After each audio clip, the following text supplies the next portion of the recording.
Hey guys, welcome back to the channel पर आप सभी लोगों का एक बार फिर से स्वागत है। तो दोस्तों, आज की इस वीडियो में हम बात करने वाले हैं डी ट्रिपल एस बी का जो जनरल पेपर आता है, जनरल सेक्शन जो आता है उसके बारे में, जिसमें आपका जीके आता है, हिंदी आती है, इंग्लिश आती है, आपकी जो है मैथ, रीजनिंग। तो ये सारी चीजें हम आज की इस वीडियो में देखने वाले हैं। ये जो आप पेपर देख रही हैं, ये टीजीटी सोशल साइंस फीमेल का एग्जाम है, जो ऑनलाइन एग्जाम था वो है ये। ठीक है। और ये आपका हुआ था 14/11/2018 का है। मॉर्निंग शिफ्ट 8:30 से 10:30 बजे तक का टीजीटी सोशल साइंस फीमेल के लिए। यहाँ पर इसके बारे में हम यहाँ पर बात करने वाले हैं। और अगर आप लोग इस चैनल पर नए हैं और चैनल को अभी तक सब्सक्राइब नहीं किया है, तो चैनल को सब्सक्राइब कर लीजिए, साथ ही बेल आइकन को प्रेस कर लीजिए, ताकि जैसे ही वीडियो अपलोड की जाती है उसकी नोटिफिकेशन आप लोग को मिल सके। इसके अलावा अगर आप भी डी ट्रिपल एस बी की तैयारी कर रहे हैं, या फिर कोई भी teaching exam, KVS, NVSC, TET, S TET, EMRS, UGC NET की तैयारी कर रहे हैं, कोई भी लेवल हो, टीजीटी, पीजीटी, पीआरटी या प्रिंसिपल लेवल, आप स्टडी मटेरियल हमसे ऑर्डर कर सकते हैं। स्टडी पोर्टल आपको स्टडी मटेरियल प्रोवाइड करवाता है all over India, pan India आपको मिलता है स्टडी मटेरियल घर बैठे कोरियर के द्वारा।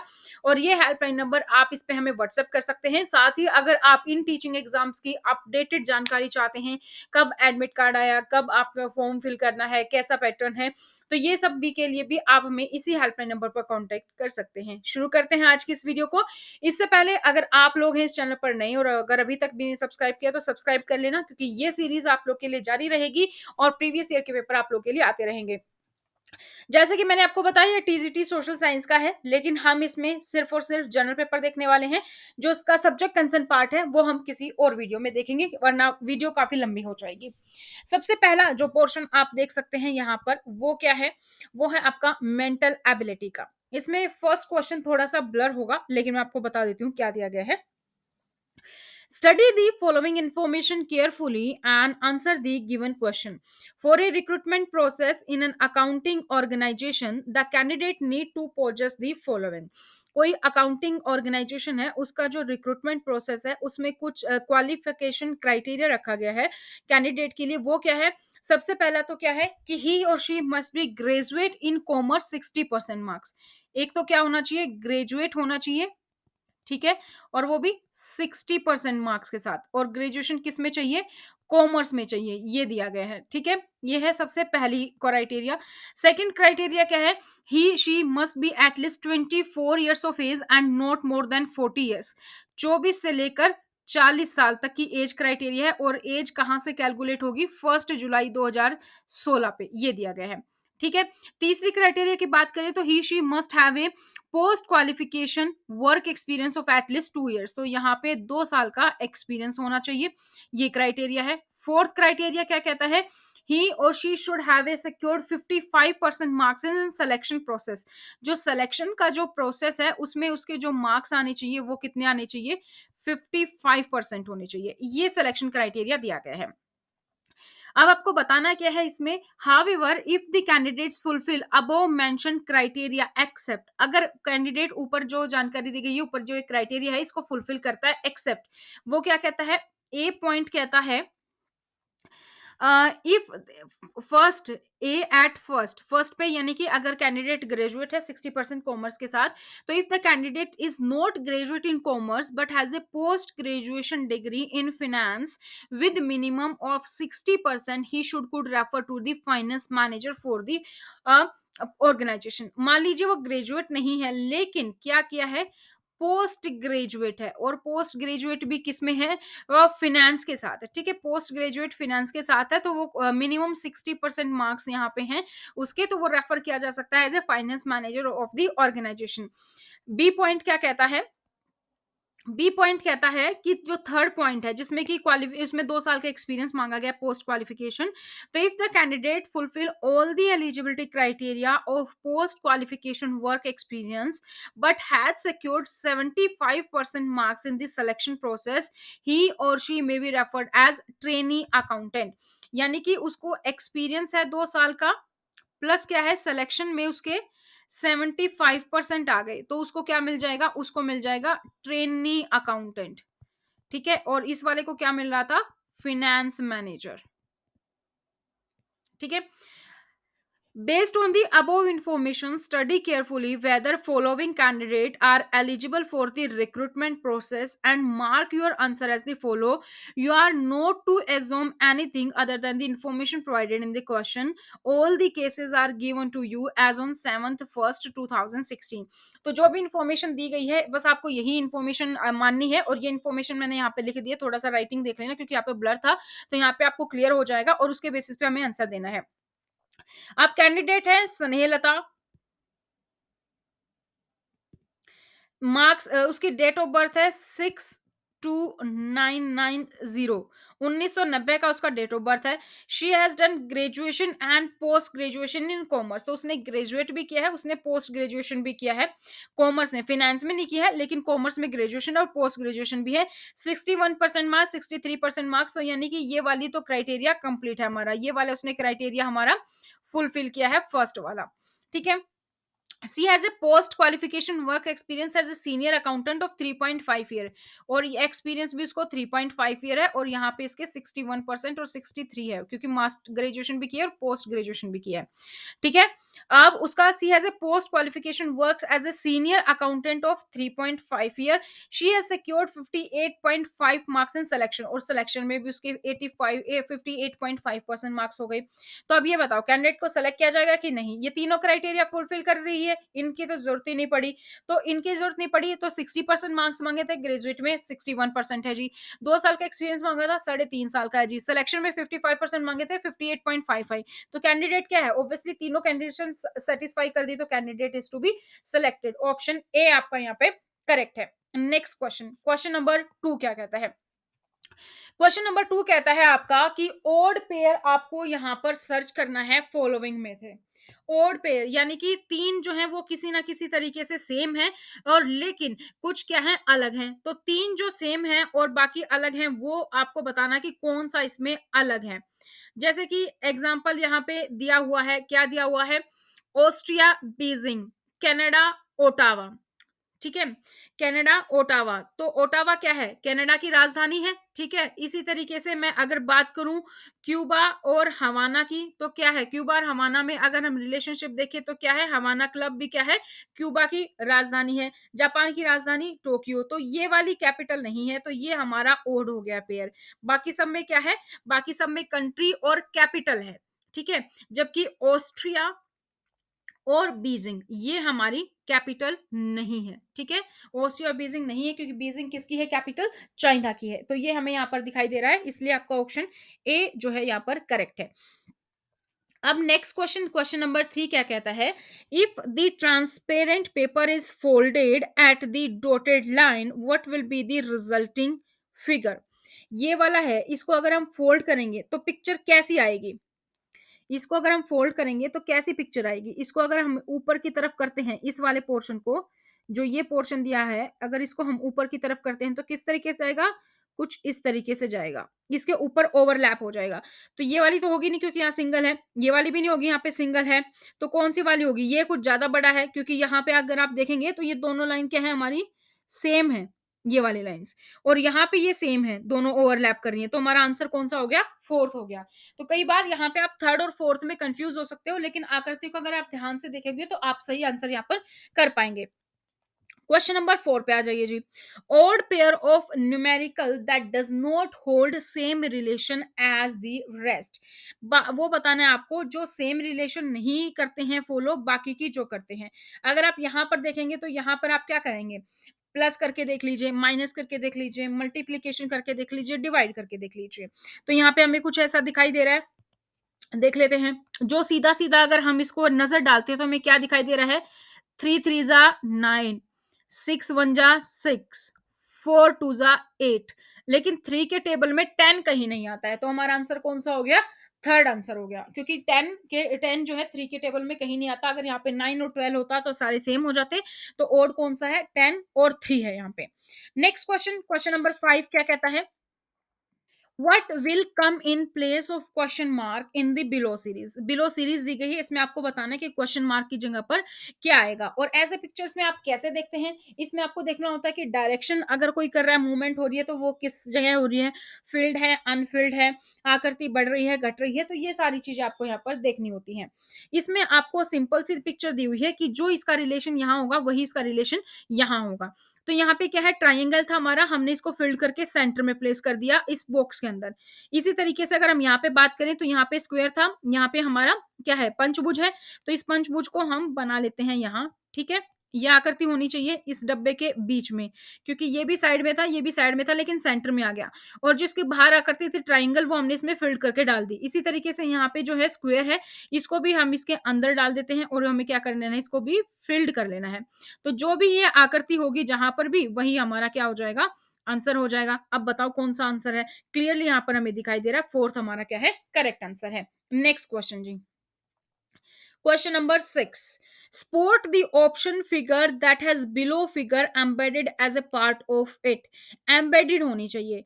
तो कई बार क्या होता है, कई बार जो embedded का मतलब क्या है, कि embedded मतलब कि उस पिक्चर में कहीं ना कहीं आपको वो नजर आनी चाहिए। ठीक है, इस तरीके से हो। तो यहाँ पे अगर आप देखेंगे, हमें एक बड़ा सर्कल चाहिए, एक छोटा सर्कल उसके साइड में। यहाँ पे बड़ा सर्कल तो है, लेकिन छोटा सर्कल और कहीं है नहीं, तो ये वाली पिक्चर तो नहीं है। यहाँ पे बड़ा सर्कल है, लेकिन छोटा सर्कल है, लेकिन वो अंदर है, बाहर वाले पूरे हैं नहीं, तो ये वाले भी नहीं है। इसमें भी कहीं ओवरलैप नहीं कर रहा, इस वाले में ओवरलैप कर रहा है, आप देखेंगे तो अलग से दिख जाएगा। एक ये हो गया हमारा बड़ा सर्कल, ओवरलैप वाला हो गया इस तरीके से। तो हमारा कौन सा आंसर हो गया, फोर्थ यहाँ पे आंसर हो गया है। तो ये सारे क्वेश्चंस होते बहुत ही इजी हैं, थोड़ा सा आपको ध्यान देने की जरूरत है, क्योंकि कई बार क्या होता है, आजकल तो वैसे भी सीबीटी है, कंप्यूटर बेस्ड टेस्ट है, तो हम टाइम को देखते देखते प्रेशर में आ जाते हैं और क्वेश्चन की तरफ ज्यादा फोकस नहीं कर पाते, हमारा फोकस सारा टाइम पे फिक्स हो जाता है। तो वहां पे आपको काम करने की जरूरत है, तो मॉक टेस्ट ज्यादा से ज्यादा आपको करने हैं। Next question number 7, identify the most appropriate option. यहाँ पे आपको मोस्ट अप्रोप्रिएट ऑप्शन फाइंड करना है। एक कंप्यूटर मस्ट हैव, कंप्यूटर पे के पास क्या होना चाहिए, प्रोसेसर, प्रोसेसर के बिना तो कंप्यूटर चलेगा नहीं। प्रिंटर होगा तो भी आप कंप्यूटर चला लेंगे। अब हर घर में प्रिंटर तो नहीं होता, कंप्यूटर है लेकिन प्रिंटर जरूर नहीं है हो, तो प्रिंटर के बिना भी चल जाएगा। गेमिंग कंसोल की भी इतनी ज्यादा जरूरत नहीं है, मैंडेटरी थिंग नहीं है, उसके बिना कंप्यूटर चल सकता है। सीडी डीवीडी प्लेयर आजकल वैसे ही नहीं आता लैपटॉप में, और कंप्यूटर में प्रोसेसर जो है वो सबसे जरूरी है, बाकी चीजें इतनी जरूरी नहीं है। तो इसीलिए हमारा ऑप्शन क्या हो जाएगा, ऑप्शन फर्स्ट यहाँ पे राइट आंसर है। Now next question, study the following Venn diagram carefully and answer the question. आपको आंसर जो है क्वेश्चन पढ़ना है और फिर आपको बताना है कि कौन सा आंसर इसमें से सही है। क्वेश्चन कौन सा है जी, क्वेश्चन है आपका ये वेन डायग्राम बेस्ड, और वेन डायग्राम बेस्ड में आपको पिक्चर अच्छे से देखना है और देखना है कि कौन सा किस को रिप्रेजेंट कर रहा है, और उसके बेसिस पे ही आप यहाँ पे कंप्लीट आंसर जो है अपना वो निकालेंगे। तो स्टेटमेंट पढ़ लेते हैं, कौन किसको क्या रिप्रेजेंट कर रहा है। वेन डायग्राम देख लेंगे, यहाँ पे ये हिंदी रिप्रेजेंट कर रहा है, ये मराठी सर्कल और ये है गुजराती सर्कल।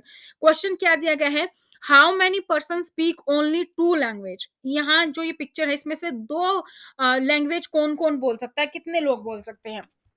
अगर मैं बात करूं, यहाँ पर दो लैंग्वेज बोल सकते हैं, तो जहां पर भी दो बार ओवरलैप है, ये सर्कल है हमारा और ये हमारा सर्कल है, ये हमारा ओवरलैप कर रहा है यहाँ पर, तो एक नंबर ये ओवरलैप कर रहा है यहाँ पर, एक नंबर ये, और एक ये ओवरलैप कर रहे हैं यहाँ पर। तो यहाँ पर है 51 प्लस 26 प्लस 17, ये तीनों को अगर हम जोड़ देंगे तो हमारा कितना आ जाएगा, 6 1 7 7 14 4 2 4 5 9 94। तो 94 आ गया हमारा आंसर।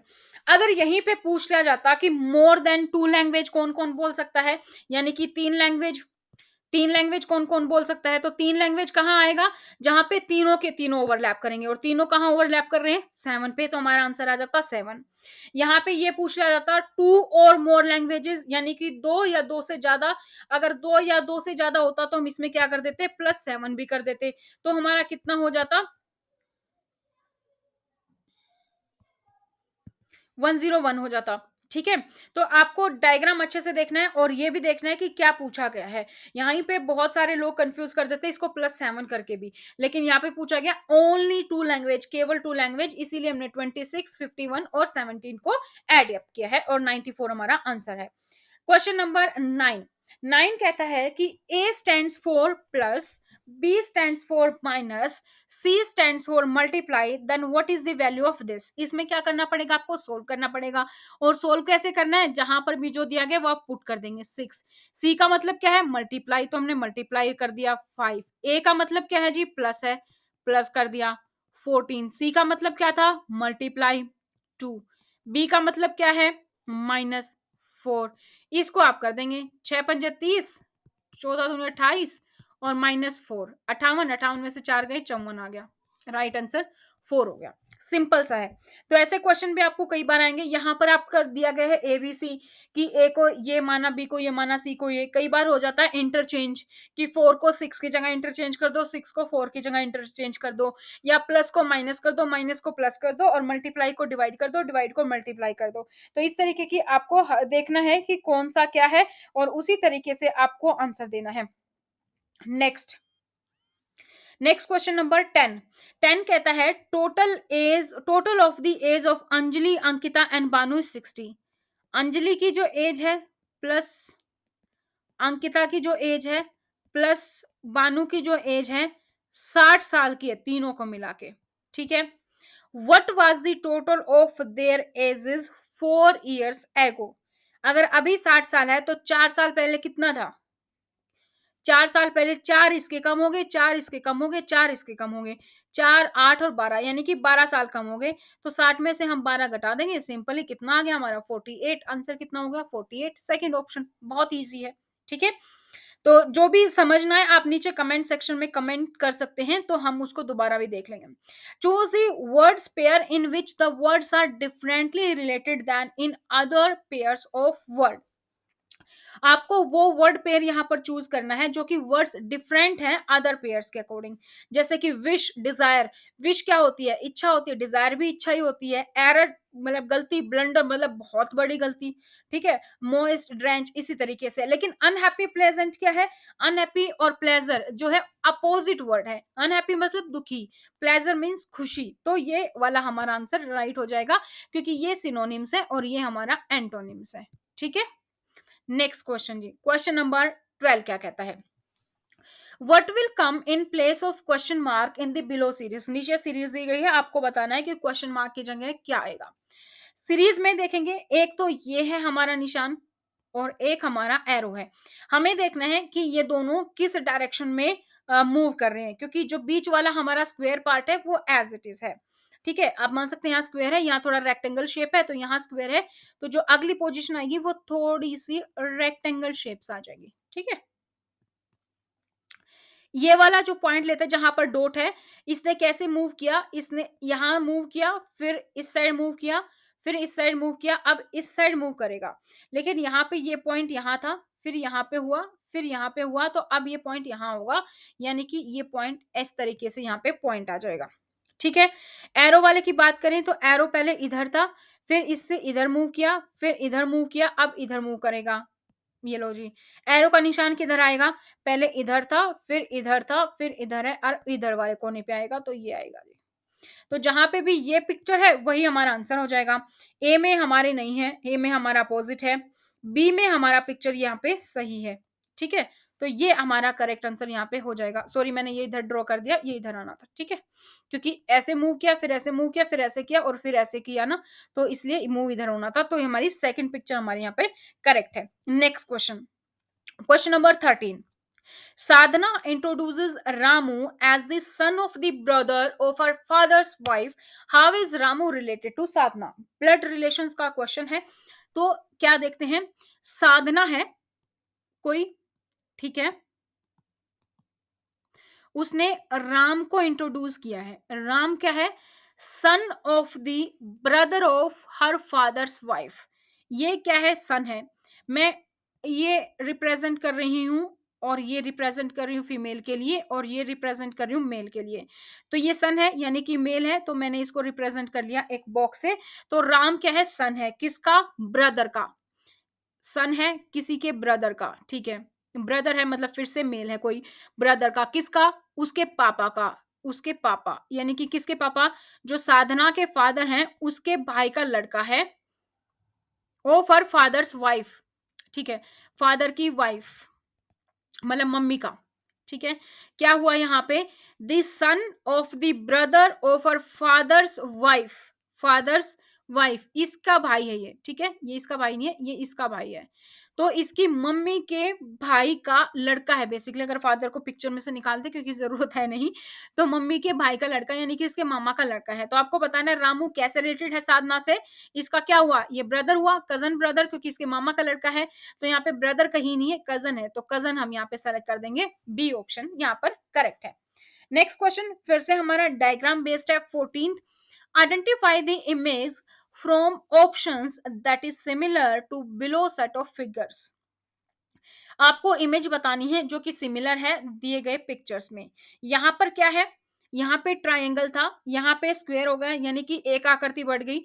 यहाँ पे चार, यहाँ पे तीन भुजाएं थी, यहाँ पे चार हो गई, यहाँ पे पांच, यहाँ पे छह, आगे की भुजाएं कितनी होंगी, सात, नहीं। Identify the image from the options that is similar to the below set of images, जो कि बिलो सेट ऑफ इमेजेस से सिमिलर है, वो आपको बतानी है। इसमें कोई क्वेश्चन मार्क नहीं है तो उस हिसाब से नहीं देखेंगे, सिमिलर आपको बतानी है। यहाँ पे ट्राइंगल है, लाइन बाहर है, फोर, चार भुजाएं, लाइन बाहर है, सब में लाइन बाहर है, इसमें भी लाइन अंदर है, इसमें भी लाइन अंदर है, इसमें भी लाइन अंदर है, तो ये तीनों तो हमारे नहीं होंगे।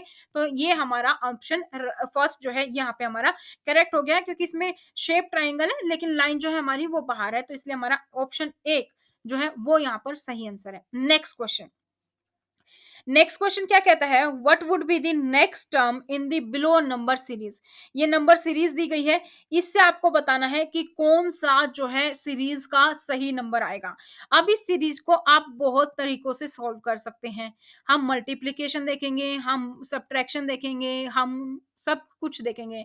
अगर किसी ने मेरे रीजनिंग का लेक्चर किया हो तो मैंने नंबर सीरीज में बताया था, जब हमें लगे कि जो नंबर है वो बहुत स्पीड से बढ़ रहे हैं तो हम मल्टीप्लिकेशन देखते हैं, जब कम स्पीड से बढ़ रहे हैं तो हम देखेंगे कि कितने का एडिशन हो रहा है। अगर मैं एडिशन की यहाँ पर बात करूं, जैसे यहाँ पर तो कितना हो रहा है, 2 में 6 जोड़ेंगे 8, 8 में 10 जोड़ेंगे 18, 18 में 32 जोड़ेंगे तो कितना आएगा। इस हिसाब से हमें पहले ये देख लेनी है सीरीज की, प्लस के अकॉर्डिंग हम यहाँ पर देखेंगे। तो 32 में से हम अगर 32 में से हम माइनस करते हैं 18 को, तो यहाँ पे 14 का डिफरेंस है। इसी तरीके से मैं अगर बात करूं 32 और 50 में कितने का डिफरेंस है, 18 का डिफरेंस है। यहाँ पे कितने का डिफरेंस है, 22 का डिफरेंस है।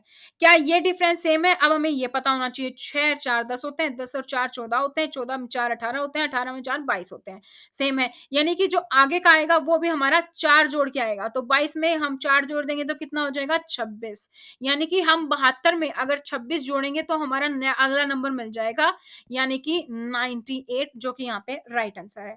ठीक है, तो सीरीज में आपको देखना होता है कि प्लस कितने का हो रहा है, माइनस कितने का हो रहा है। अब यही सीरीज थोड़ा अलग तरीके से भी हो सकती थी।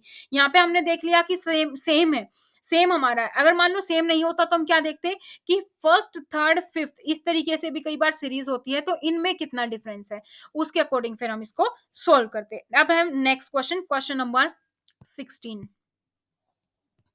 क्वेश्चन नंबर 16 क्या कहता है, you encounter an angry customer at shopping mall quarreling with the staff to the store for unhygienic product, what will be your most appropriate step। आपने क्या देखा कि आप देखते हो कि कोई कस्टमर है और जो स्टोर है वहां पर अनहाइजेनिक प्रोडक्ट्स हैं, उसको लेकर बहुत ही गुस्से में है, और जो शॉपिंग मॉल में है जो स्टाफ है वहां उससे लड़ाई कर रहे हैं। तो इस केस में आप क्या स्टेप लेंगे वो आपको बताना है। Carry on with your work, आप अपना काम करते रहेंगे, कुछ नहीं करेंगे। Throw out all the products of the mall, mall के उन सभी प्रोडक्ट्स को आप फेंक देंगे। थर्ड है कि bring the information to the notice of the mall authorities to take necessary action about hygiene of their products. आप जो मॉल की अथॉरिटी है उनके नोटिस में ये चीज लाएंगे, उनसे बात करेंगे, उनको बताएंगे और नेसेसरी एक्शन हो ताकि इन प्रोडक्ट्स की हाइजीनिटी पे हो। या फिर make an agitation and provoke all the customer to walk off the store, या फिर आप वहां पे हल्ला मचा देंगे और सभी कस्टमर्स को बोलेंगे चलो चलो यहाँ से चलते हैं, यहाँ पे तो ऐसा सामान मिलता है। तो क्या करेंगे, एक जागरूक नागरिक, एक अच्छे नागरिक होने की पहचान आप ऑप्शन थर्ड करेंगे। आप जो है अथॉरिटी से बात करेंगे और उनकी नजर में, उनके नोटिस में ये चीज लेकर आएंगे। Next question, question number 17। Given below are a few images, identify the odd image among the option. आपको आइडेंटिफाई करनी है कि ओड इमेज कौन सी है, वो आपको यहाँ पर बतानी है। तो option A B C D में से जो भी ओड इमेज होगी वो आपका आंसर होगा। यहाँ पर हमारी आकृति इस तरीके से थी, फिर ये इस तरीके से हो गई। अब ये यहाँ पर है तो ये आकृति इस तरीके से होनी थी। यानी कि ये आकृति यहाँ पे अगर ऐसी है, इसने इधर अगर मैं बात करूँ मान लीजिए मिरर इमेज की भी, मान लीजिए ये दोनों मिरर इमेज हैं, ठीक है? तो ये भी अगर इसकी मिरर इमेज होगी तो लेकिन ये नहीं है। तो हमारा ऑप्शन कौन-सा हो गया? डी यहाँ पर करेक्ट है। डी हमारा यहाँ पर करेक्ट आंसर है, ठीक है? नेक्स्ट क्वेश्चन, तो डी हमारा यहाँ पर करेक्ट हो जाएगा। Next question, what would be the next term in the below series of terms. जो नीचे दी गई टर्म है उसमें आपको बतानी है कि अगली जो टर्म होगी वो कौन सी आएगी। अब इस टर्म में हम देखेंगे कि कितने का डिफरेंस है, क्या प्लस हो रहा है, क्या माइनस हो रहा है। डब्लू एक्स वाई जेड, तो पीछे आगे तो जा नहीं रहा है, पीछे जा रहा है। तो मैं बात करूं कि L M N, L M N O, यानी कि 4 डिजिट के बाद पी आया, फिर क्यू आर एस टी 3 के बाद है, यू वी डब्ल्यू 2 के बाद है, इस तरीके से है। तो नेक्स्ट आपको पता लगानी है, कुछ इसी तरीके से आपको सीरीज निकालनी है। अब अगर मैं बात करूं यहाँ की, एल एल को लेके चलते हैं पहले। एल एम एन ओ आ गया, पी क्यू आर एस आ गया, T U V W X आ गया। तो 4 के बाद एक्स आया है, अब हमारा 5 प्लस होगा, एक्स हो गया, Y Z A B C और डी, डी आना चाहिए। तो लास्ट टर्म हमारी आ गई डी, तो यहाँ पे डी है तो यहाँ पे हम क्या कर देंगे, E D is the right answer. आपको यही देखना है बस कि कोई सीरीज सेम पे है, माइनस करके है, प्लस करके है, और उसी के अकॉर्डिंग आपको आंसर देना है। अब next question, question number 19, following graph shows information about the death rate because of dengue fever in a tribal village Z for the past 6 years। following graph है, ये ग्राफ आपको बताता है इंफॉर्मेशन, डेथ रेट बता रहा है, ये dengue से जो डेथ रेट हुई है किसी ट्राइबल विलेज जेड में पिछले 6 साल के बारे में। इस क्वेश्चन से आपको क्या बताना है, during which period the death rate due to dengue fever has increased. कौन से साल में जो डेथ रेट है वो इंक्रीज हुई है, वो आपको यहाँ पर बताना है। तो इंक्रीज आप यहाँ पर बताइए कि कौन से में हुई है। तो यहाँ पे अगर आप देखेंगे, आपको ये नहीं है कि देखो यहाँ इस वाले में घटी है, फिर यहाँ पे भी घटी है, फिर यहाँ पे भी घटी है, यहाँ पे इक्वल है, यहाँ पे इंक्रीज हुई है 2016-17 साल में, और वो कहाँ है, फोर्थ पे। तो ये हमारा करेक्ट आंसर है। इस जो सेक्शन है इंटेलिजेंसी का, रीजनिंग का, last question, in an examination a student score 4 marks for every correct answer and loses 1 mark for every wrong answer. ठीक है, करेक्ट आंसर देने पे 4 नंबर मिलेंगे और गलत देने पर, इनकरेक्ट देने पर 1 नंबर कट जाएगा। ठीक है, if he attempt all the 80 question and secure 200 mark, the number of question he attempts correctly is, उसने 80 क्वेश्चन का अटेम्प्ट किया था और उसमें से 200 उसके जो हैं नंबर आए हैं। तो आपको बताना है कि कितने क्वेश्चन यहाँ पर उसके गलत हैं। तो इसके अकॉर्डिंग आप जो है कैलकुलेट करेंगे और कैलकुलेट करने के बाद आपका आंसर आ जाएगा 56। नेक्स्ट क्वेश्चन, नेक्स्ट हमारा जर्नल अवेयरनेस। तो यहाँ पर जीके के क्वेश्चंस देख लेते हैं। The national authority chemicals weapon convection यानी कि NACWC इज क्या है, an office in the cabinet secretariat government of India, या फिर an office under the PMO prime minister office, part of department of defence production, या फिर N autonomous authority. अगर आपको यहाँ नहीं भी आ रहा तो नेशनल अथॉरिटी केमिकल वेपन कन्वेक्शंस, तो यहाँ इन दोनों के PMO के रिलेटेड तो नहीं होगी, कुछ आर्मी से रिलेटेड हमें दिख रही है। ठीक है, यहाँ पे डिफेंस प्रोडक्शन से रिलेटेड भी नहीं है, कन्वेक्शन है। ठीक है, ऑटोनोमस अथॉरिटी नहीं है, तो हमारा ऑप्शन ए यहाँ पर करेक्ट है। Next question. In which year did British East India Company acquire a charter from Queen Elizabeth I, granting it sole right to trade with East? तो 1600 में ब्रिटिश ईस्ट इंडिया कंपनी है, उन्होंने charter लिया था, charter queen Elizabeth से, कि वो अपना ईस्ट में जो है ट्रेड कर सकते हैं, व्यापार कर सकते हैं। तो 1600 यहाँ पे ए ऑप्शन है तो करेक्ट है। Who won the player of the final title in the ACC Women's Asia Cup T20 2018 cricket tournament. तो आपको स्पोर्ट्स से भी देखने होते हैं, वहां से भी क्वेश्चन आते हैं, क्योंकि ये पेपर हम कर रहे हैं 2018 का, तो इसीलिए जो क्वेश्चन है वो 2018 के टूर्नामेंट पे बेस है। तो अगर आप जिस भी साल पेपर दे रहे हैं उस साल कोई ऐसा कुछ क्रिकेट हुआ है, ओलंपिक हुए हैं, कोई भी कुछ भी हुआ है, क्रिकेट है या फिर फुटबॉल, कोई भी टूर्नामेंट हुआ है, तो आपको पता होना चाहिए किसने जीता, कौन सी कंट्री ने जीता, कौन कौन से प्लेयर्स थे जो थोड़े नाम रहे, तो वहां से भी क्वेश्चंस आपके आ सकते हैं। तो प्लेयर ऑफ द फाइनल जो है ACC women's Asia cup T20 2018 में जीता जीता था किसने? रुमाना अहमद। तो सेकंड ऑप्शन आपका यहाँ पर करेक्ट है। Question number 4, which of the following is not true with reference to the NITI Aayog? NITI Aayog के रेफरेंस में कौन सा ट्रू नहीं है? It replace the planning commission. अब बहुत सारे बच्चे हैं जो यही लगा के आएंगे कि it replace the planning commission, लेकिन क्या ऐसा है? नहीं, रिप्लेस नहीं किया है, बट नीति आयोग बना है, ठीक है। It provides policy input to the government, policy की इनपुट देता है? नहीं। It was formed on January 1 2015। No, it was formed by the act of parliament. तो फोर्थ ऑप्शन आपका यहाँ पे करेक्ट है। Next question, contraction of human heart chambers is called. Contraction जो है ह्यूमन हार्ट चैम्बर का क्या कहला जाता है? साइस्टोल। ए ऑप्शन आपका यहाँ पे करेक्ट है, ठीक है। अगर आपको एनसीईआरटी के नोट्स चाहिए तो नीचे डिस्क्रिप्शन बॉक्स में लिंक मिल जाएगा, वहां पर मैंने बहुत ही अच्छे से प्रिपेयर किए हैं शॉर्ट नोट्स, जिसको आप पढ़ के आराम से क्वेश्चन देख सकते हैं। तो ये साइंस की एनसीईआरटी से एज इट इज क्वेश्चन है। Next question. In which year did James Watson and Francis Crick discovered the double helix structure of deoxyribonucleic acid DNA? ये भी साइंस की एनसीईआरटी से है। तो कौन से साल में था? 1953 में जेम्स वाटसन और फ्रांसिस क्रिक ने डिस्कवर किया था double helix structure of DNA, यानी कि डीऑक्सीराइबोन्यूक्लिक एसिड, ठीक है। तो एक बार फिर से मैं आप लोगों को याद दिला दूं, अगर आप घर बैठकर तैयारी कर रहे हैं और कॉम्पिटिटिव एग्जाम्स की, तो आप हमें इस नंबर पर कांटेक्ट कर सकते हैं 8447410108। हम आपको घर बैठे स्टडी मटेरियल प्रोवाइड करते हैं, चाहे आप किसी भी एग्जाम की तैयारी कर रहे हैं, DSSB, KVS, NVS, EMRS, UPSC, principal, कोई भी लेवल हो, आपके लिए यहाँ पर घर बैठे ऑर्डर पहुंचाए जाते हैं। इसके अलावा आप क्या कर सकते हैं, अपना नाम, अपने सिटी का नाम और अपने एग्जाम का नाम हमें लिखकर सेंड कर दीजिए, ताकि आप लोग को पूरी इंफॉर्मेशन मिलती रहे व्हाट्सएप पर। और इसके लिए आपको क्या करना है, सेम हेल्पलाइन नंबर पर हमें व्हाट्सएप करना है।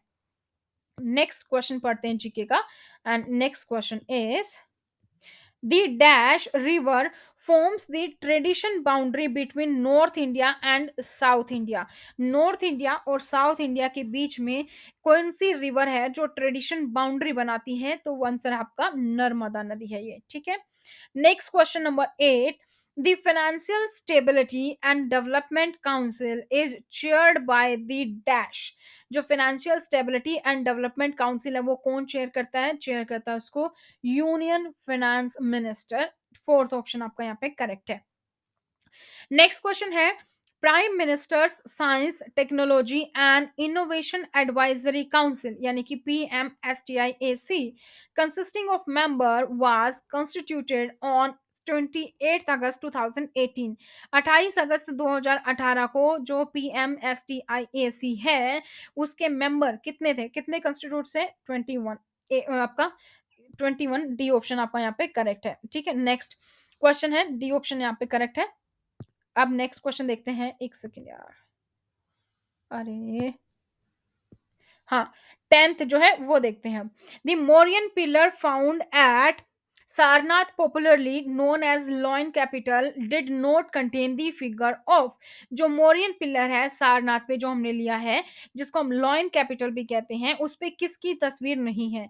Elephant, cow, horse, bull. तो ये क्वेश्चन बहुत ही पॉपुलर क्वेश्चन है, इसको आप जरूर देखें, ना कि ये कि कौन सी की पिक्चर है कौन सी नहीं है, बल्कि और भी कि कितने शेर हैं, कितना क्या है, किस डायरेक्शन में है, ठीक है। ये सारी चीज़ आपको पता होनी चाहिए। तो सारनाथ की पिक्चर आपको बहुत ही अच्छे से पता होनी चाहिए कि कौन-कौन से एनिमल्स उस पे हैं, किस डायरेक्शंस में हैं और कितने नंबर्स में हैं। तो इस पे काऊ नहीं है, तो सेकंड ऑप्शन आपका यहाँ पे करेक्ट है। Next question 11, mission retrofitment is related to the union ministry of. Mission जो रिट्रोफिटमेंट है वो यूनियन मिनिस्ट्री किस कौन सी यूनियन मिनिस्ट्री से रिलेटेड है? तो रिट्रोफिटमेंट किससे है? रेलवे से रिलेटेड है। तो सेकंड ऑप्शन आपका यहाँ पे करेक्ट है। Question number 12. Which of the following is an example of homogeneous mixtures? Homogeneous mixtures का एग्जाम्पल कौन सा है? Homogeneous mixture यानी कि जो बिल्कुल घुल जाए, आपस में एक हो जाए। तो ऑयल और वाटर तो बिल्कुल नहीं हो सकते, ऑयल अलग दिखेगा, वाटर अलग दिखेगा। तो यहाँ पे शुगर इन वाटर अगर आप डिसोल्व करते हो तो बिल्कुल मिक्स हो जाएगी। तो ये क्या है? एक होमोजीनियस मिक्सचर है। Next is 13। The Carnatic wars were fort between. जो कार्नेटिक वार हुई थी वो किस किस के बीच में हुई थी? तो वो हुई थी आपके ब्रिटिश और फ्रेंच के बीच में, यानी कि option second is correct. Next है who among the following is the leading Indian boxer. Indian boxer इसमें से कौन है वो आपको बताना है। पवन कुमार, संदीप तोमर, सतीश कुमार शिवलिंगम, अमित पंघाल। तो Amit Panghal fourth option correct है। Next question is 15। The casting of dash statues was popular at all the major centre of the Indus valley civilisation. Casting किसके स्टैचू की पॉपुलर थी? मेजर सेंटर था बेसिकली इंडस वैली सिविलाइजेशन का। तो bronze statue था। A option आपका यहाँ पे करेक्ट है। नेक्स्ट है the rank of the chief of army staff in India is. Rank जो है चीफ ऑफ आर्मी स्टाफ की इंडिया में क्या है? जनरल है। ये भी आपको पता होना चाहिए कि आर्मी में कौन सी रैंक पर कौन सा होता है, कौन सा पद बड़ा है, कौन सा पद छोटा है। तो यहां से भी कई बार इसी तरीके के क्वेश्चंस आप लोग के लिए आ जाते हैं। नेक्स्ट क्वेश्चन देख लेते हैं आप। Match the following type of soil with its widely known feature. इसमें आपको क्या करना है? जो इसके फीचर हैं उनके अकॉर्डिंग आपको सोयल जो है वो मैच करनी है। जैसे काली मिट्टी, काली मिट्टी किसके लिए पॉपुलर होती है सबसे ज्यादा? काली मिट्टी है common salt is obtain. Infertile तो बिल्कुल नहीं होती काली मिट्टी में, आप कपास उगाते हो। Prevalent in Deccan plateau, no Deccan plateau में भी ये जो है आपकी, हाँ प्रीवेलेंट इन डेक्कन प्लेटू। तो बी का आपका क्या आ जाएगा? एफ का किया आ जाएगा। लेटेराइट मिट्टी की अगर मैं बात करूं तो लेटेराइट मिट्टी क्या है? कॉमन सॉल्ट यहां से ऑब्टेन्ड होता है। सैलिन की अगर हम बात करते हैं तो इनफर्टाइल होती है सैलिन मिट्टी, और एरिड के लिए ये। तो ये अगर आप इस तरीके से मैच करेंगे तो थर्ड ऑप्शन आपका यहाँ पे राइट है। Question number 18. One single health insurance policy that takes care of the hospitalization expenses of the entire family is commonly referred to as। एक सिंगल पॉलिसी जो कि पूरी फैमिली के हॉस्पिटल के एक्सपेंसेस जो है टेक केयर कर ले, उसको आप क्या बोलते हैं? इस तरह की पॉलिसी को हम बोलते हैं family floater. Family floater. Group mediclaim भी बोलते हैं हम उस केस में जहां पर हम जैसे कंपनीज में देते हैं सिंगल और उसके साथ हम फैमिली कवर कर रहे हैं, तो वो ग्रुप मेडिक्लेम भी है। लेकिन हॉस्पिटलाइजेशन एक्सपेंसेस के लिए family floater. Next is what is the name of the government healthcare scheme that was renamed in November 2016 for making available generic medicine at affordable price? जो medicines है वो affordable prices पे मिल सके, एक ऐसी government की हेल्थ केयर स्कीम आई थी नवंबर 2016 में। उसका रिनेम हुआ था। तो क्या नाम है आपका वो बताना है आपको। तो वो क्या है? प्रधानमंत्री भारतीय जन औषधि परियोजना। तो ये जन औषधि परियोजना तो आपको हर जगह दिखती होगी, तो इसलिए आपको ये क्वेश्चन तो बहुत ही इजी है। इस सेक्शन का last question. Who was holding the additional charge of chairperson of National Commission for Women after Srimati Lalita Kumar Mangalam demitted office on 28 September 2017। तो additional charge of chairperson national commission की श्रीमती ललिता जी के बाद कौन है? Mrs Rekha Sharma. Arithmetic ability math के questions देख लेते हैं। दो सेक्शन हम यहाँ पर कंप्लीट कर चुके हैं, यानी कि हमारे कितने क्वेश्चंस हो चुके हैं? 40 क्वेश्चंस हो चुके हैं। 60 क्वेश्चन अभी हमारे बाकी हैं। आई होप आपको इस तरीके से पेपर अच्छा लग रहा होगा। आई नो थोड़ा सा बोरिंग फील हो सकता है, लेकिन मैं पूरी कोशिश कर रही हूँ कि आपको कंप्लीट पेपर हम यहाँ पे करवाएं, ताकि आप लोग को आइडिया लग जाए किस किस तरीके के क्वेश्चन आते हैं, किस किस टॉपिक पर आपको बहुत ज्यादा जो है ध्यान देने की जरूरत है। तो अब थर्ड सेक्शन हम यहाँ पर कर रहे हैं। आप इस वीडियो को सेव कर सकते हैं अपनी अलग से प्लेलिस्ट बना के, अपनी प्लेलिस्ट बना के की, और वहां पर आपको पूरी इंफॉर्मेशन मिलती रहेगी। तो अपने अकॉर्डिंग आप इसको सेव कर सकते हैं या इसको बार बार में रोक रोक के भी देख सकते हैं। वैल्यू बतानी है अब आपको यहाँ पर क्या है। मैथ के क्वेश्चन है तो कॉपी पेन लेकर बैठ जाइए, सारी बोरियत अब आपकी दूर हो जाने वाली है। अरे यार! 1 सेकंड रुको, कौन से पेज पे थे हम? फर्स्ट, हाँ जी, चलिए। अरिथमेटिक एबिलिटी का फर्स्ट क्वेश्चन, आपको वैल्यू बतानी है कि 625 का ऊपर 6.25 दिया हुआ है, नीचे इसी तरीके से। तो इस इक्वेशन को आपको सोल्व करना है। पेन पेपर लीजिए, सोल्व कीजिए और सोल्व करने के बाद आंसर आपका मिलेगा 25। इस तरीके के को कैसे हम सोल्व करते हैं, सेम पावर में हम इसको करेंगे और पावर हम इस तरीके से मिलाएंगे और फिर बाद में जो भी पावर सेम करके हम उसको कट करेंगे और 25 हमारा आंसर आ जाएगा। नेक्स्ट क्वेश्चन है वैल्यू ऑफ, यहाँ पे भी इसी तरीके से आपको इसको पूरा सोल्व करना होगा। ठीक है, आटा-वाटा सब सोल्व कर लीजिए और आपको बताना है कि जो वैल्यू है इसकी वो किस-किस के बीच में होगी। तो इसकी वैल्यू कुछ इसके बीच में आएगी, जब आप इसको सोल्व करेंगे तो उसके अकॉर्डिंग आपको ये आंसर लगा देना है। A dealer marks an article 40% above it's cost price, जो इसका कॉस्ट प्राइस था उसके 40% जो डीलर है वो उसका मार्क्स को जो है मार्क करता है, मार्क प्राइस। ये उसका मार्क प्राइस है। और अगर उसके डिस्काउंट की बात करें तो वो डिस्काउंट दे रहा है 12%। मान लीजिए 100 रुपए की कॉस्ट थी तो उसने 140 रुपए का तो बोला जी मार्क प्राइस है, उस पर डिस्काउंट वो दे रहा है 12% का। यानी कि कितना हो जाएगा, 2 6 12, 2 5 10, 0 0। ठीक है, इस तरीके से आप इसको कैलकुलेट कर लेंगे।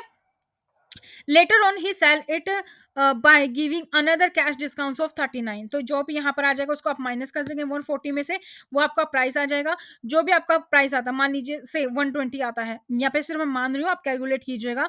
और उस पर वो कैश डिस्काउंट और देता था 39 रुपए, तो भी उसको 18% प्रॉफिट मिलता है। तो आपको कॉस्ट बतानी है आर्टिकल की, तो इसको आप सोल्व करेंगे तो सोल्व करके इसका जो कॉस्ट आएगी जो आपके आर्टिकल की, वो आपकी आ जाएगी 754 is right.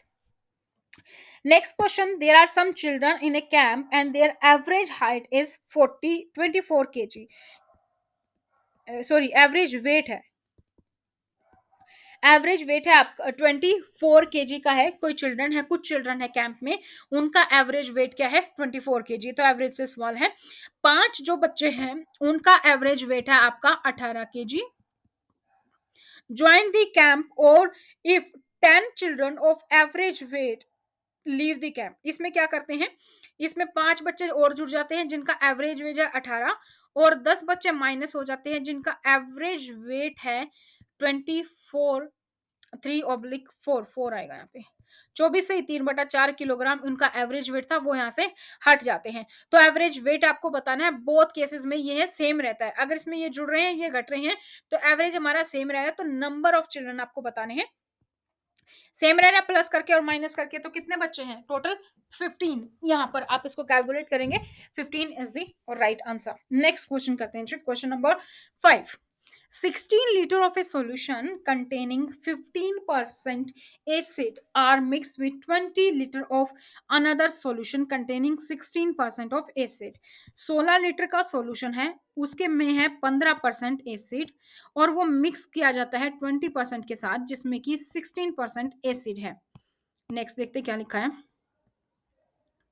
4 litre of water was then mixed. इसमें फिर हम 4 लीटर वाटर और ऐड कर देते हैं। तो जो सॉल्यूशन आएगा वो आपको बताना है कि परसेंटेज ऑफ वाटर बतानी है आपने कि सॉल्यूशन में कितनी है। इसको आप कैलकुलेट करेंगे और कैलकुलेट करने के बाद आपका आंसर कितना आ जाएगा, 86 आ जाएगा। तो ए ऑप्शन आपका यहाँ पर करेक्ट है।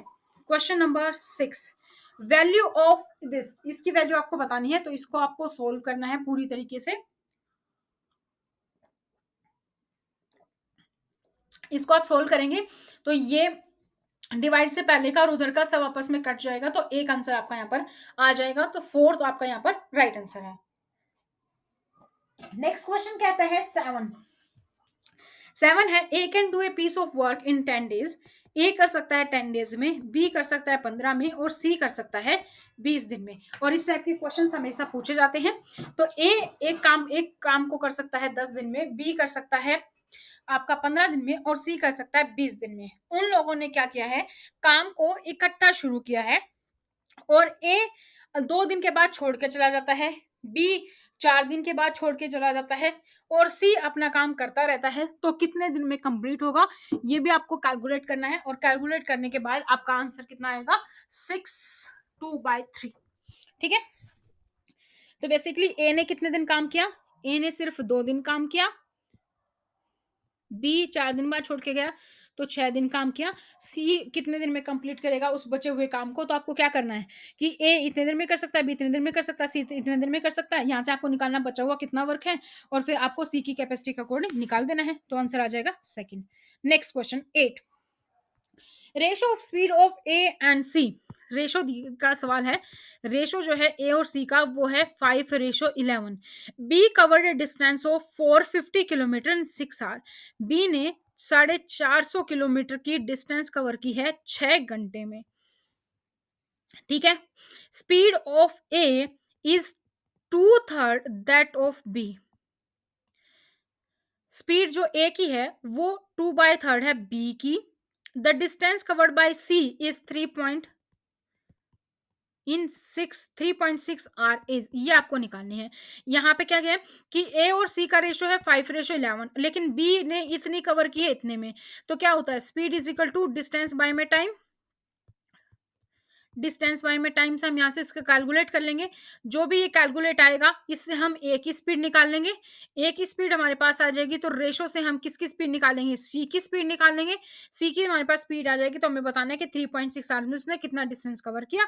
फॉर्मूला लगा के वो बता देंगे और 396 हमारे यहाँ पे राइट आंसर आ जाएगा। Next question number 9, ratio of mean proportional between 0.8 and 9.8 and the third proportional to 0.7 and 2.8 is, ये रेशो आपको बताना है। तो रेशो कितना है यहाँ पर 1/4 है। ठीक है। Next, A and B can do a piece of work. Work वाला दोबारा से आ गया है। ए एंड बी एक काम को कितने दिन में करते हैं, 20 दिन में करते हैं। आफ्टर वर्किंग 5 days टुगेदर, 5 दिन इन्होंने एक साथ काम किया। ठीक है। उसके बाद इनके पास क्या आ गया, 5 दिन काम किया ए प्लस बी ने। उसके बाद आ गया सी। सी ने इनके साथ इनका काम किया। Work was completed next 10 day, और सी ए प्लस बी प्लस सी ने फिर 10 दिन में काम को खत्म कर दिया। तो आपको आपको बताना है सी उतना ही काम करता है जितना कि 4 days में करता है बी। एक, C does as much as work in 4 days as B does in 3। Okay, C जो 4 दिन का काम है सी का वो बराबर है 3 दिन के काम के बी का। ठीक है। अब बी और सी अगर काम को इकट्ठा करते, ए नहीं होता तो कितने दिन में पूरा करते? तो इन फैक्ट से आप निकाल लेंगे और आंसर जो आपका क्या आंसर आपका आ जाएगा सेकंड, 17 से 1/7। Next question, question number 11। Question number 11 कहता है कि द कंपाउंड इंटरेस्ट, ये कंपाउंड इंटरेस्ट से नेक्स्ट क्वेश्चन है। तो compound interest on a certain some of 2 years, 2 years का टाइम है। रेट ऑफ इंटरेस्ट कितनी है, 10% पर एनम है। इंटरेस्ट कंपाउंड ईयरली, ईयरली जो इंटरेस्ट है वो आपका 3600 है। तो कंपाउंड इंटरेस्ट सेम सम पे आपको बताना है कि 3 से 1/4 साल में सेम रेट पे कितना इंटरेस्ट होगा। ठीक है, वो आपको बताना है। तो ये आ जाएगा 10,928 के around. Question number 12, let X be the greatest number which when divides, इतने नंबर को अगर हम डिवाइड करते हैं तो रिमाइंडर हर केस में सेम रहना चाहिए। तो यहाँ पे क्या है, 5 is the right answer.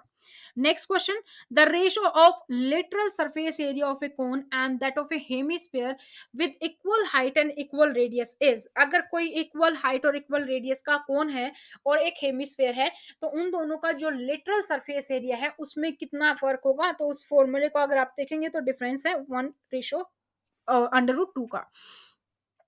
Next question income से है। तो मंथली इनकम है जो ए और बी की वो है 6/5 की इनकम। एक्सपेंसेस है 9/8 ए और बी का। If the income of B is equal to the expenses of A, जो बी की इनकम है और जो ए का एक्सपेंसेस है वो इक्वल है, तो अब आपको बताना है रेशो ऑफ सेविंग निकालना है आपको ए रेशो बी। तो इन जो इतनी इनकम है उसमें से आप इन्वेस्टमेंट घटाओगे तो एक्सपेंसेस घटाओगे तो क्या आ जाएगी, सेविंग आ जाएगी। तो यहाँ पे अगर आप देखेंगे तो कितना आएगा आपका, यहाँ पे 9/5 है जो आपका सेविंग का राइट आंसर आ जाएगा। नेक्स्ट क्वेश्चन है, if goods are purchased for 480 and 1/3 are sold at a loss of 10%। कोई सामान है वो 480 का प्राइस का जो है परचेज किया, लेकिन उसको लॉस में बेचा है और लॉस कितना लिया है, 10% का लॉस।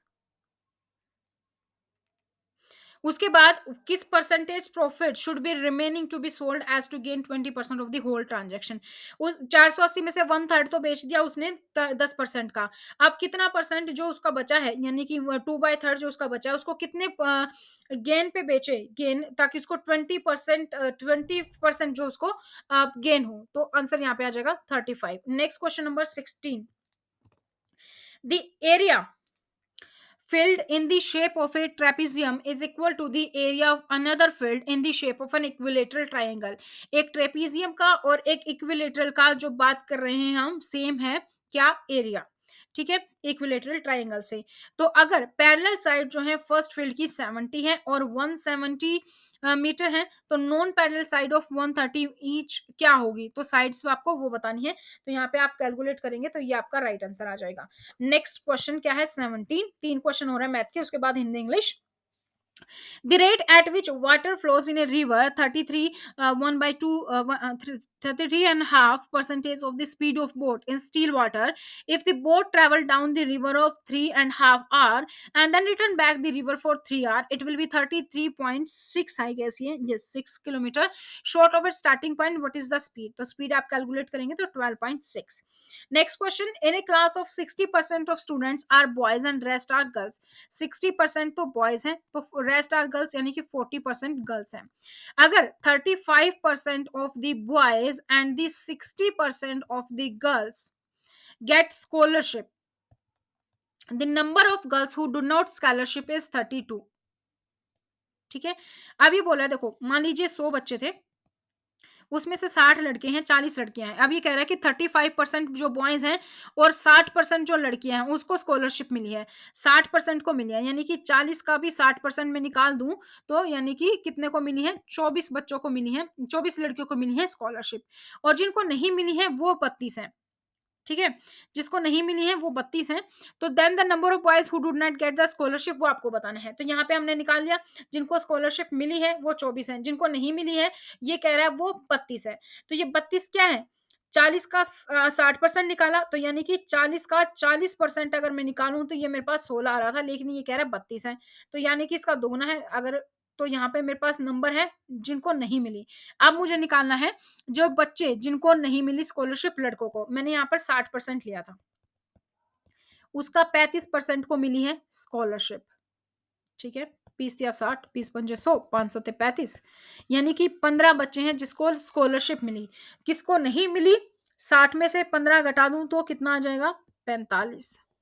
ठीक है, तो इसके अकॉर्डिंग आप कैलकुलेट करेंगे तो 78 आ जो आपका वो आंसर आ जाएगा।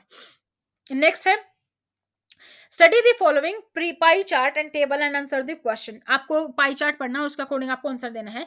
Percentage breakup of employ in a different of a company, company के अकॉर्डिंग है ये, यहाँ पर आप देखेंगे ABCDEF। तो टोटल नंबर ऑफ एम्प्लॉय कितने दे रखे हैं, 6300।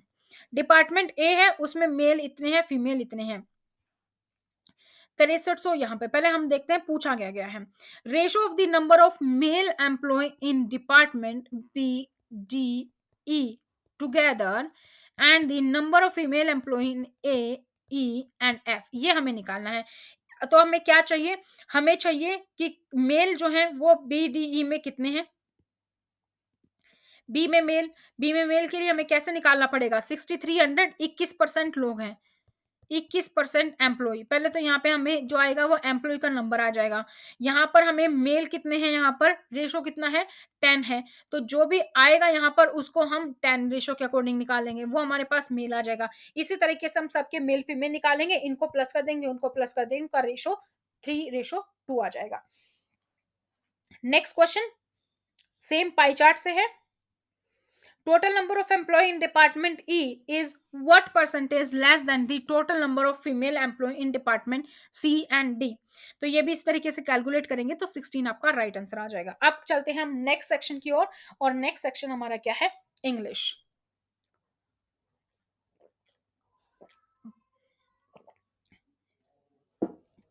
Select the most appropriate synonym of the given word. Synonym बताना है आपने। इम्यून, इम्यून तो अब सबको पता चल ही गया होगा, इम्यून सिस्टम। तो इम्यून का यहाँ पर सिनोनिम्स क्या है, रेजिस्टेंट। बी ऑप्शन आपका यहाँ पे करेक्ट है। Select the most appropriate option to fill in the blanks, fill in the blanks का है, तो आपको क्या बेसिकली प्रपोजिशंस फिल करनी है। The communist lost to the conservatives in the first free elections in, तो यहाँ पे टू, यहाँ पे इन और यहाँ पे भी इन आएगा। फोर्थ ऑप्शन आपका यहाँ पे करेक्ट है। नेक्स्ट है I was working on my mathematics dash Taru and Kavya were playing chess, मैं अपना मैथ का काम कर रही थी जबकि चेस खेल रहे थे Taru and Kavya meanwhile. C option. Select the option which is not an antonym of another word by way of adding the prefix dis। आपको बताना है कि इनमें से कौन सा वर्ड है जो प्रीफिक्स डिस है उसको लगा के अपोजिट नहीं बनेगा। जैसे क्वालिफाई का डिसक्वालीफाई होता है, इंटरेस्टेड है डिसइंटरेस्टेड, रिगार्ड डिसरिगार्ड, इसी तरीके से डिस्टिंग्विश्ड, ये ऑलरेडी एक वर्ड है, अगर आप इसमें डिश हटा दोगे तो टिंग्विश कोई वर्ड नहीं है, तो ये आपका यहाँ पे करेक्ट आंसर है। Next question, select the most appropriate option to fill in the blanks. आपको बताना है कि फिल इन द ब्लैंक्स करना है। Jayanti and Madhav were wearing their raincoats, Jayanti और माधव ने अपने रेनकोट पहने हुए थे।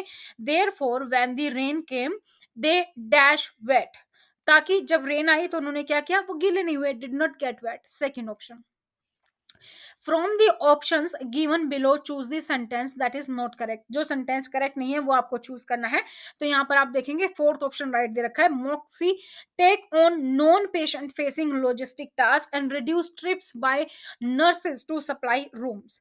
Next question, select the most appropriate option to fill in the blanks, fill in the blanks fill करना आपने। yesterday I noticed that when the teacher was teaching you were not listening to her, ठीक है, was teaching you were not listening, तो yesterday ये sentence आपने लगाना है, तो were not listening fourth option. No one dash that the intensity of the floods in Kerala would be so great that it would demolish village after village. No one anticipated, वो देखी तो किसी ने नहीं, एंटिसिपेट भी नहीं किया कि जो फ्लड की जो इंटेंसिटी है केरला में वो इतनी ज्यादा हो जाएगी कि एक के बाद एक जो है विलेज जो है वो डिमोलिश हो जाएंगे। नेक्स्ट क्वेश्चन क्या कहता है, next question is select the appropriate antonym, हमें बताना है सबसाइड, सबसाइड का एंटोनिम क्या होता है, स्टैंड। नेक्स्ट है a country dash striking natural beauty dash a stunning Adriatic coast line, Croatia is very popular as a tourist destination, तो यहाँ पे आएगा O for with A option आपको यहाँ पे करेक्ट है। Next question, select the most appropriate option to fill in the blanks। I don't like to drive in Delhi traffic dash I use metro and auto, मुझे जो है दिल्ली में drive करना पसंद नहीं है, इसीलिए क्या करते हैं, इसीलिए I use metro and auto, so I use, तो सो आपका यहाँ पर करेक्ट आंसर है। नेक्स्ट क्वेश्चन जी, arrange parts of the sentence in meaningful and grammatically correct order, आपको सेंटेंस अरेंज करने हैं मीनिंगफुल और ग्रामेटिकली करेक्ट ऑर्डर में। recommend that should be introduced researchers and US national liberty, इस type के questions को आप क्या करते हैं, जैसे रिकमेंड दैट वर्ब से नहीं शुरू होगा, शुड भी नहीं शुरू होगा, नो से नहीं शुरू होगा, एट से नहीं होगा, तो फर्स्ट सेंटेंस तो बेझिझक क्या है हमारा सी है। Researcher at the US national liberty of medicine, आगे हमें क्या चाहिए, क्या वर्ब चाहिए, वर्ब कहाँ दिख रही है, रिकमेंड ए में, तो रिकमेंड ए, उसके बाद हमारा क्या आ गया ए, रिकमेंड दैट, रिकमेंड दैट क्या, शुड बी दैट के बाद ऐसे तो नहीं आएगा, शुड बी ना एट आएगा फिर से दैट के बाद, तो हमारा डी। नो सेल्फी जोन्स, अब हमें इसके साथ वर्ब चाहिए, तो should be introduce at dangerous spot to reduce death, तो इस तरीके से करते हैं और हमारा आ जाएगा D option. Next question 13, select the most appropriate synonym of the given word, synonym यहां से पता करना है। रेकॉन, रेकॉन का synonyms imagine. Archaeologists in the Netherlands have discovered a 2000-year-old stretch of Roman road and the remains of a Roman village at town of Katwes who once marked the northern boundary of the Roman Empire। तो यहाँ पे क्या आएगा, कहाँ पे mistakes है वो आपको पता लगानी है, तो who once marked यहाँ पे है, बी ऑप्शन करेक्ट है। Next question, you can still dash the video that she uploaded on YouTube, you can still access the video, ठीक है, तो सेकेंड ऑप्शन। नेक्स्ट है कॉम्प्रीहेंशन, बट कॉम्प्रीहेंशन तो दिख नहीं रहा, यहाँ पे है, ठीक है। Read the following passage and answer the questions. तो कॉम्प्रिहेंशन पहले पढ़ लेते हैं। The occurrence of a new insect pest fall army worm यानी कि FAW has been recently reported in Karnataka and also parts of Andhra Pradesh, Telangana, Tamil Nadu, Maharashtra and Gujarat. The pest has been detected mainly in maize fields. FAW is not new to the scientific community. This highly destructive and invasive pest has been seen in the Americas since several decades, but its prevalence outside was noted for the first time in West Africa in early 2016. Since then, it has spread to 44 countries across the continent. The adult moth of the pest migrates very fast, almost 100 kilometers every night.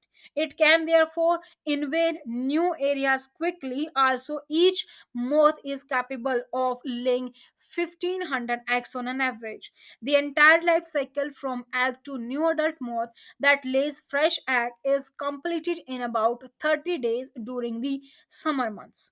The pest thrives on a wide spectrum of host crop plants, maize, sorghum, rice, sugarcane, soybean, vegetables, etc. Yet, FAW can be effectively managed through an integrated pest management approach. The FAW moth lays eggs on the plant foliage यानी कि leaves. The egg stays last for only 2-3 days in warmer weather. The next larval stage is the most dangerous one, whose entire duration is from 14 to 30 days. Depending on the temperature and humidity conditions, the destruction of leaves, stem, or flower of the crop plants by the larva through feeding happens mostly at this stage. Once the larva stage is completed, the growing moth pupates in the soil for 8 to 9 days. The non control egg laying adults live for about 10 days, while most active during warm and humid evenings. Scientists at the University of Agriculture Science, Bangalore, have scientifically validated the incident of FAW in maize fields across various districts of Karnataka. There have been isolated reports of the pet's presence in the maize growing areas of other states too. Fortunately, it has not caused any significant destruction as yet, but the fact that the moth can travel several hundred kilometers and lay eggs profusely during its lifespan calls for serious concern. In such a scenario, policymakers, more so in the state where the pest has already been detected, need to nip the problem in bud. A mass awareness campaign is necessary to build awareness among farmers and extension workers on how to recognize the various stage of the insect and manage or control it with the right IPM interventions. An effective IPM strategy would need to incorporate host plant resistant through breeding, biological and cultural control, and use of environmentally safer chemical and biopesticides for crop protection. Spraying of chemicals should be avoided. Cultural control practice can work, especially when the FAW problem is still localized to particular geographics. Crops, the eggs laid by the moths are discernible to naked eye. Farmers can be trained to recognize and destroy the egg masses so as to prevent the caterpillar from emerging. Since then, it has spread to 44 countries across the continent. Which continent is being referred? तो Africa ऊपर आया था, अगर आप देखेंगे तो यहाँ पे है पैराग्राफ में, since it has spread to 44 countries across the continent, तो यहाँ पर बात हो रही थी अफ्रीका की, तो राइट आंसर कौन सा आ जाएगा हमारा? अफ्रीका है फर्स्ट क्वेश्चन का। नेक्स्ट क्वेश्चन, फिर से पैराग्राफ दिया गया है क्योंकि आपका जब ऑनलाइन होता है तो इसी तरीके से आपको दिखता है पैराग्राफ हर क्वेश्चन के साथ। सेकंड क्वेश्चन कहता है, 17वां क्वेश्चन बेसिकली इंग्लिश का, FAW attacks a number of crops. However, which is the crop where it has been mainly detected? तो मेज, ऊपर मेज की बात हो रही थी, बाजरा। Next question, question number 18। Question number 18 कहता है, how can the farmers best stop caterpillars from emerging, कैसे कर सकते हैं उनके एग्स को डिस्ट्रॉय करके? तो सी ऑप्शन आपका यहाँ पे करेक्ट है। Question number 19। 19 है main purpose of this article is to, जो मेन पर्पस है वो क्या है? अवेयरनेस पैदा करना, इफेक्टिव मेजर्स की can solve the pest problem को कैसे सोल्व किया जा सकता है इसके लिए। Next question, last question English का पैराग्राफ पे बेस्ड। तो which is the correct sequence of a moth life cycle, moth life cycle की करेक्ट सिक्वेंस क्या होती है? वो एग देता है प्लांट लीव्स पर, फिर क्या होता है पत्तियां स्टैम फ्लावर्स जो है वो लार्वा वो खाते हैं उसको, फिर अमर्जिंग करती है एल्ड होता है, फिर प्यूपेटेटिंग ग्राउंड करता है। तो थर्ड ऑप्शन आपका यहाँ पे करेक्ट है। अब नेक्स्ट है हमारा हिंदी। हिंदी में फिर से पैसेज है, तो पैसेज पढ़ लेते हैं। डॉक्टर नगेंद्र की पुस्तक सुमित्रा नंदन पंत 1938 शुक्ल जी के जीवन काल में ही प्रकाशित हो गई थी। उन्होंने छायावाद की तकनीक पर विचार करने के लिए इस पुस्तक की प्रशंसा भी की थी। डॉक्टर नगेंद्र ने छायावाद को स्थूल के प्रति सूक्ष्म का विद्रोह कहा और उसे केवल शैली मानना उचित नहीं समझा। डॉक्टर नगेंद्र ने साकेत एक अध्ययन 1943 भी लिखा। इन दोनों पुस्तकों में पंत और मैथिली शरण गुप्त की काव्य की सहृदयता के साथ समीक्षा की गई है। डॉक्टर नगेंद्र ने पंत के काव्य में विचारों की भूमिका को सबसे महत्वपूर्ण माना है। इनके इंद्रिय बोध की संवेदनशीलता को रेखांकित किया है। साकेत को डॉक्टर नगेंद्र ने जीवनवादी काव्य कहा है। तो इसके बेसिस पे क्वेश्चन, पहला क्वेश्चन, डॉक्टर नगेंद्र ने पंत के काव्य में किसकी भूमिका को सबसे महत्वपूर्ण माना है? तो किसकी को माना है? विचार। अब क्वेश्चन नंबर सेकंड, सुमित्रा नंदन पंत पुस्तक की प्रशंसा किसने की है? Ramchandra Shukla, third option. किस रचना को डॉक्टर नगेंद्र ने जीवनवादी काव्य कहा है? कौन सी रचना को? Saket, fourth option. गद्यांश में उल्लिखित सुमित्रा नंदन पंत पुस्तक के लेखक कौन है? तो ये है डॉक्टर नगेंद्र, ए ऑप्शन आपका यहाँ पर करेक्ट है। क्वेश्चन नंबर 5, डॉक्टर नगेंद्र ने स्थूल के प्रति सूक्ष्म का विद्रोह किसे कहा है? तो छायावाद को। अब क्वेश्चन हमारे नॉर्मल ग्रामर के बेस पे, निम्नलिखित में व्यक्तिवाचक संज्ञा कौन सा है वो आपको बताना है। संज्ञा कौन सी है? गाय, मकान, चांदी या जापान? तो गाय भी नहीं है, गाय मतलब पूरे एक समूह को हम रिप्रेजेंट कर रहे हैं। मकान भी नहीं है, चांदी भी नहीं है, जापान। किसी स्थान का नाम, किसी व्यक्ति का नाम, व्यक्तिवाचक। अगला क्वेश्चन, स्वाभाविक का विलोम शब्द क्या होगा? अस्वाभाविक होता है विलोम शब्द, तो ए ऑप्शन। यमुना, यमुना का पर्यायवाची शब्द क्या है? इन दिए गए ऑप्शन में थे कृष्णा, तो सी ऑप्शन। निम्नलिखित में से तद्भव शब्द कौन सा है? तो तद्भव, तत्सम, देशज, विदेशज, ये आपको पता होना चाहिए, ऐसे पूछे जाते हैं। तो तद्भव शब्द है यहाँ पर भला, ए ऑप्शन करेक्ट है। निम्नलिखित में से कौन सा शब्द पुल्लिंग है? पुल्लिंग है यहाँ पे आभार, ए ऑप्शन करेक्ट है। अतएव का संधि विच्छेद करना है आपको, तो अतः जमा ए, ए ऑप्शन विसर्ग संधि। अलग अलग अवयव को एक में जोड़ना के लिए एक शब्द कौन सा होगा? यह है संश्लेषण, 12 का डी ऑप्शन। नेक्स्ट क्वेश्चन, निम्नलिखित में शुद्ध वर्तनी वाला शब्द है, कौन सा है शुद्ध वर्तनी वाला शब्द? प्रादेशिक, ए ऑप्शन। नेक्स्ट क्वेश्चन, उत्तम पुरुष सर्वनाम है, उत्तम पुरुष सर्वनाम कौन सा है? मैं। बराबर में समास है, बराबर में कौन सा समास है? अव्ययभाव। अभियोग में उपसर्ग है, उपसर्ग अभियोग, अभि ए। भतीजा में प्रत्यय है, जा। अब कई लोग यहाँ पे कंफ्यूज होते हैं, उपसर्ग में प्रत्यय में आगे कौन से वाला है, पीछे वाला कौन सा वाला है?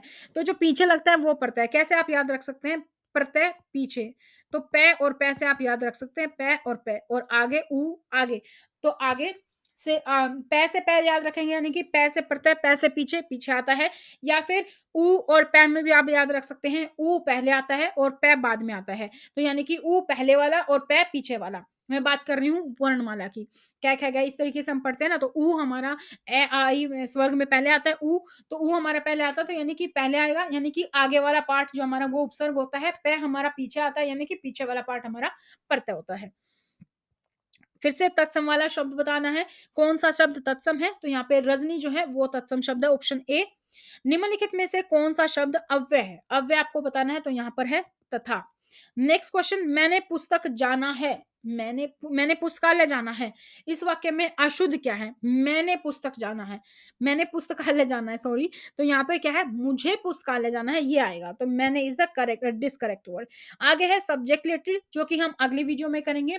तो यहाँ पे हमने पूरा 100 नंबर का आपका पेपर कर लिया है कंप्लीट। 100 नंबर का हमने यहाँ पे कंप्लीट कर लिया है। 100 में आपके कौन कौन से पोर्शन होते हैं? 5 पोर्शन होते हैं। आपका हिंदी होता है, हिंदी से आपके 20 क्वेश्चन 20 नंबर के होते हैं। इंग्लिश हमने यहाँ पर किया है, 20 क्वेश्चन 20 नंबर के होते हैं। मैथ हमने यहाँ पर किया है, मैथ में भी 20 नंबर के 20 क्वेश्चन होते हैं। इसी तरीके से रीजनिंग की बात करें तो 20 क्वेश्चन 20 नंबर के होते हैं। और हमारा जीके या जीए आप जिसको बोल लीजिए, 20 नंबर के 20 क्वेश्चन। तो हमने टोटल 100 नंबर का पेपर देख लिया है। और ये पेपर ना सिर्फ टीजीटी बल्कि पीआरटी पीजीटी सबके लिए इंपॉर्टेंट है, क्योंकि आपका जो जनरल पेपर होता है वो लगभग सब में सेम होता है, टीयर 1 सब में सेम होता है।